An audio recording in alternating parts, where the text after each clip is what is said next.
Hello everyone and welcome back to another wonderful episode of John's Rockin' Vinyl 77 I have lined up right here.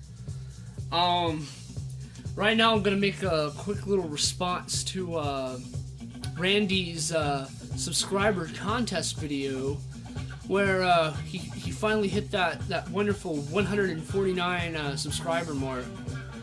And you know, but now, I mean, like, today, like, I checked, and it's like 150, 151 or something, so good job, Randy. You got a few more, so that's always good, man. Anyway, right now I'm just going to go through some, I'm going to go through the question he asked, and he said to pick 10 albums in your collection that you could never get rid of.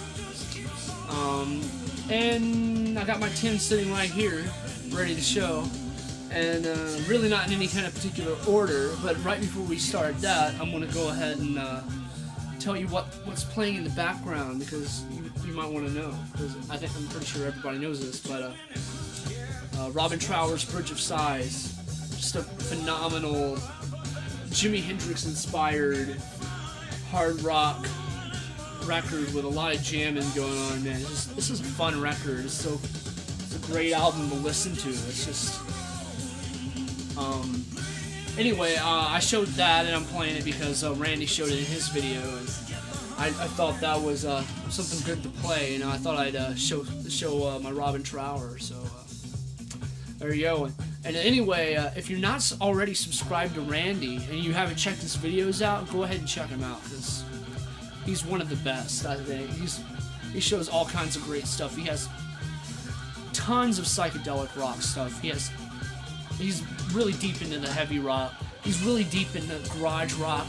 He has one of the best garage rock 45 collections I've ever seen in my entire life. So go ahead, go to his channel, subscribe. I'll leave a link in this video down below, just in case you need that. So, anyway, without further ado, let's start this video, I guess. Let's start it off with a classic album that I'm pretty sure most people love, especially if you're into hard rock. Trapeze, Medusa. Just a phenomenal record. Believe it or not, this is a sophomore album, so freaking killer. It's just one of my favorites. Obviously, it's hard to it's very hard to say anything bad about this one. It's just track after track, really good. And this is I believe a second pressing. It has that different threshold label. I think it's a later pressing of that. I'm not certain though.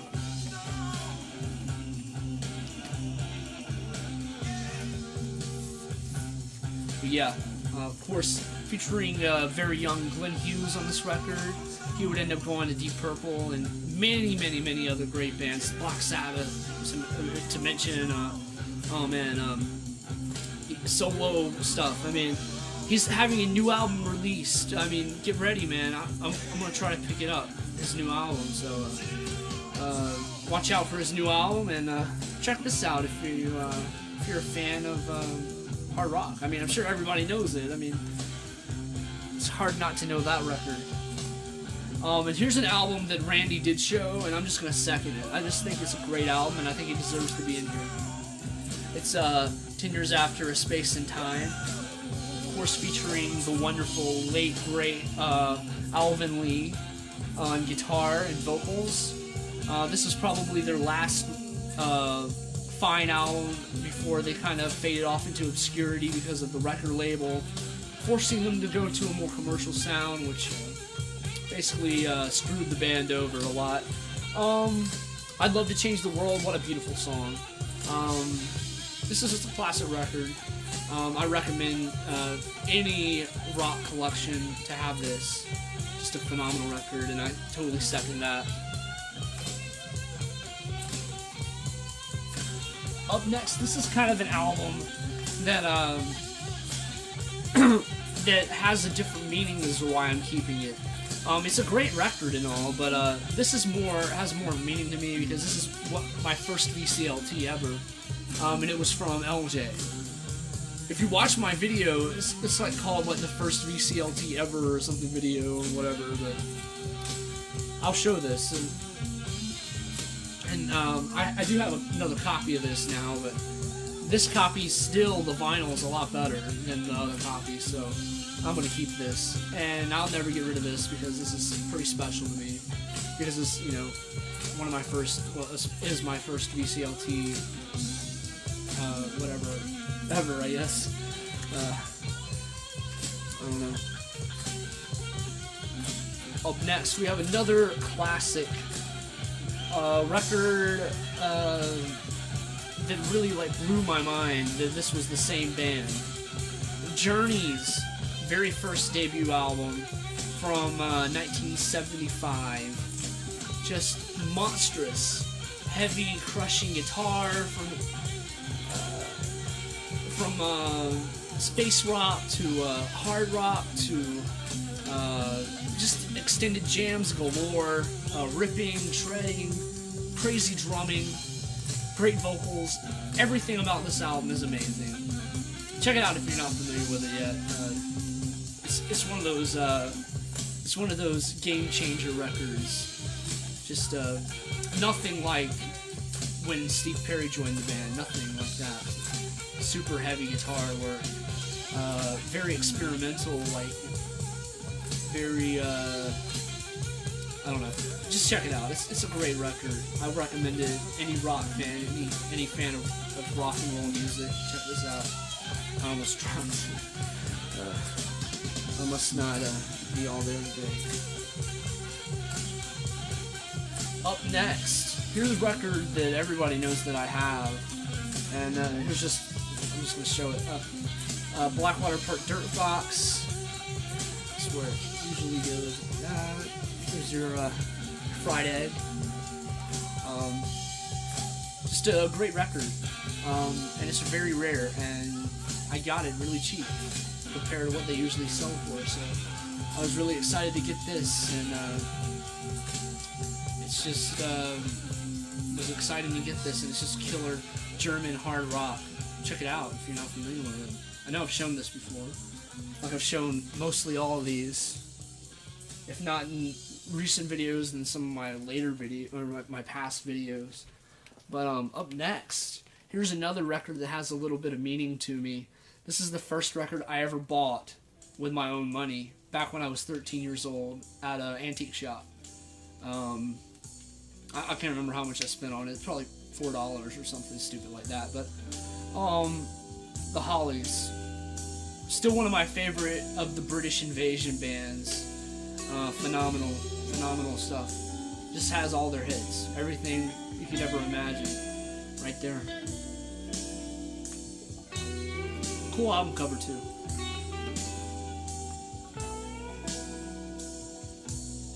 Up next we have one that once again I've shown a million times. Well, at least one time, and I feel like I probably show it too much, but here it is again. Granicus, their debut album from 1973. Once again, just a killer album. Hands down, top 70s hard rock albums. Yeah, of the at least the obscure underground US, stuff. But top 20 for me on this one. Phenomenal record, and I'd never get rid of this for anything. Phenomenal record. Thought that was worthy of showing. So the next one I have, I'm glad that he said that we could show CDs because this next one is a CD, but it's one that I wish I had on vinyl, but it's still a good album, and it's another hard rock record, hard psych. Orangutan from 1971, originally released on Bell Records, only released in the US, even though they were a UK band. So, just a great album. The original band name was actually Hunter, and there's this whole story about name changes and controversy and scandals with their producer or manager or whatever at the time. But anyway, just a great hard rock, blues rock psych record. One of the best from that period. Definitely in, I would say in the top 15 of the UK psych records, hard rock records of the 70s. Top 15 easy. Maybe even top 10. Great record. Highly recommend that. Check it out if you're into that heavy stuff. Too bad I don't have an original, right? Those things are expensive now. Here is another record that I've shown once before, and it's my Led Zeppelin, my Robert Ludwig pressing, and I'm so happy to have this because usually VG Plus or better copies sell for over $200, and I didn't pay anywhere near that for this one. And, just a great album. Everyone knows it, but it's one I never get rid of just because it's an RL pressing, you know. Sweet album, very awesome. Everyone knows it. Okay, and now we're coming up on the last one. I mean, these really weren't any kind of order, so this ended up being the last one this time. Uriah Heep, Demons and Wizards. I just wanted to put them in here somewhere because they're one of my favorite UK bands. Just a great band, and I love everything they do. All their early stuff, at least. With everything with David Byron, you can't miss it, man. You gotta check it out. Great stuff on this. That's why I had to include it. Check it out. If you're not familiar, which I'm sure you are. Everyone is. So that's about it, really. So anyway, if you want to check out Randy's channel, go ahead and go down below, and I'll have a link to his channel, and check out his channel, check out his contest. I believe it's running through the end of this week, so next Sunday will be the deadline, I believe. I think he said that. But anyway, I should have a new update pretty soon. Hopefully by the end of this week. I had something coming in the mail and it hasn't arrived yet, and I wanted to show that to everybody. I think that's about it. So, see you guys next time. Hope you guys like my response. I hope you, Randy, like my response. So that's about it. See you guys next time. Bye.